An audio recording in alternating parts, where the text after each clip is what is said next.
Bonjour à toutes et à tous, bienvenue au Media Center du Salon des services à la personne, des interviews à suivre en audio mais aussi en vidéo sur notre site internet et nos réseaux sociaux. Alors nous allons donc parler des services à la personne et d'emploi à domicile. Et j'ai le plaisir d'accueillir Dominique Libaud qui est le créateur du rapport Grand Âge et Autonomie pour la future loi Autonomie. Bonjour Dominique Libaud. Bonjour. Alors vous êtes haut fonctionnaire, vous avez eu cette chance de travailler donc sur ce fameux rapport.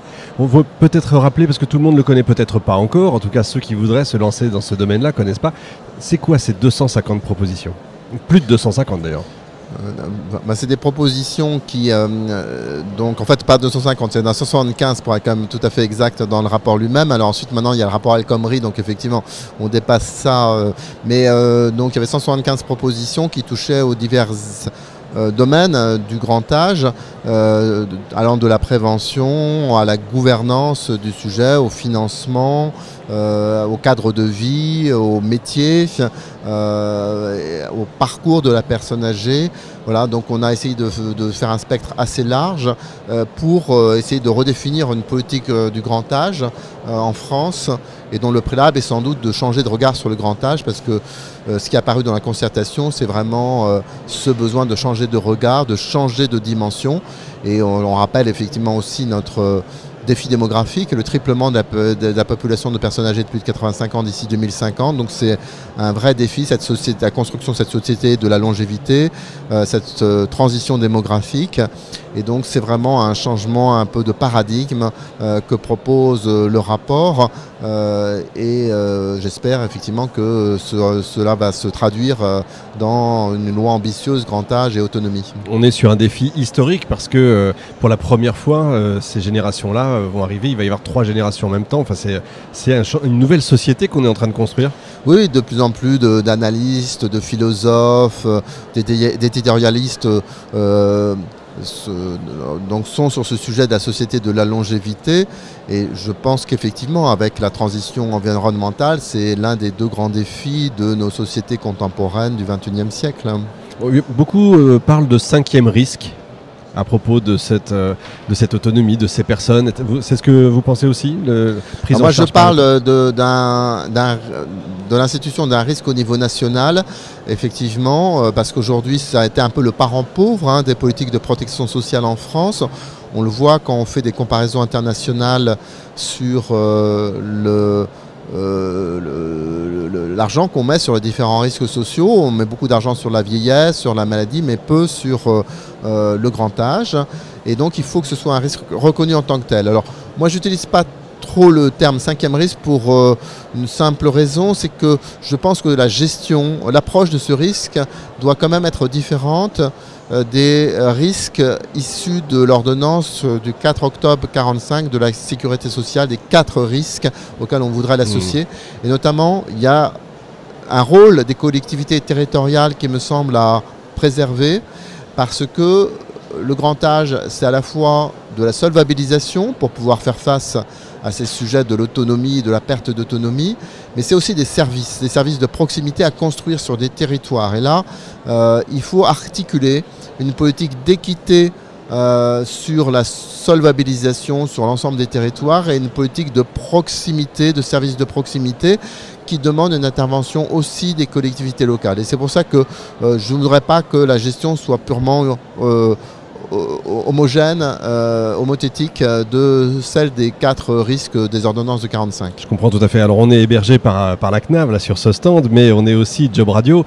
Est-ce que selon vous, il faut absolument revaloriser les emplois dans ce domaine-là, dans les services? C'est l'urgence numéro 1. C'est ce sur quoi on ne pourra rien faire, parce que aujourd'hui, et je l'ai constaté encore en dialoguant avec des personnes qui sont sur ce salon ici, des employeurs de services à domicile notamment, c'est la préoccupation numéro 1, c'est l'attractivité et la fidélisation, parce qu'il y a un turnover aussi extrêmement élevé.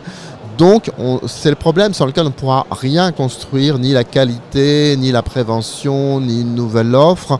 Donc c'est le sujet auquel il faut s'attaquer en priorité, et donc c'est pour ça que j'avais demandé très fortement un plan métier grand âge et la ministre a répondu en nommant Madame El Khomri qui a rendu un très bon rapport et maintenant il s'agit, comme dit le sous-titre de mon rapport, maintenant d'agir véritablement pour lancer vraiment un plan métier grand âge. Le rapport, le fameux rapport de Madame El Khomri, il reprend l'intégralité de vos propositions, il n'y a pas de surprise Elle est totalement en accord avec moi sur les constats, les grandes orientations, on est totalement en phase. Et ensuite, elle a le mérite d'aller plus loin que ce que je pouvais faire dans le temps qui m'était imparti dans la concertation. Et donc, elle va beaucoup plus loin sur des propositions concrètes, sur l'apprentissage, sur la VAE, sur la reformulation des formations et des parcours professionnels. Et donc moi je pense que c'est vraiment un maillon dans la construction de la politique de l'attractivité et du grand âge qui est très très important. Dernière question, je sais que vous êtes très demandé. Pourquoi est-ce qu'il faut une loi pour revaloriser ces métiers, pour revaloriser les salaires? Les entreprises, j'imagine, aimeraient bien les payer plus, mais elles ne peuvent pas, le salaire coûte...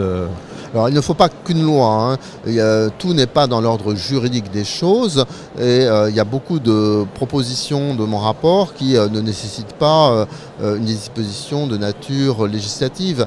Et je pense du reste que cette société du grand âge, devrait être la rencontre à la fois d'une orientation des pouvoirs publics, mais aussi d'une prise en charge par les acteurs eux-mêmes.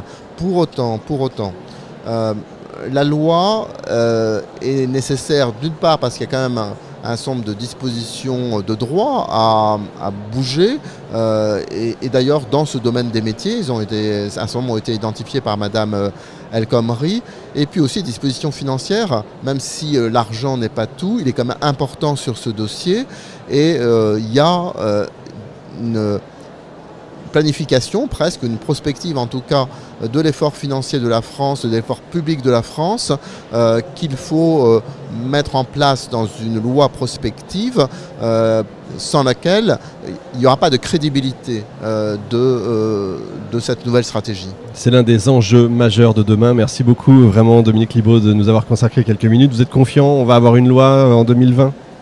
Je suis... vigilant. Ça se décide d'ailleurs où? C'est au château ou c'est le Premier ministre? On ne sait pas. Dans le système actuel, je crois que rien n'échappe in fine à l'Élysée. Très bien, merci infiniment. Bonne Merci. Journée à vous. Merci. Fin de cette émission en direct de notre Media Center. Retrouvez l'ensemble des émissions sur salon-service au pluriel-personne au singulier.com. On se retrouve la prochaine fois avec un nouvel invité.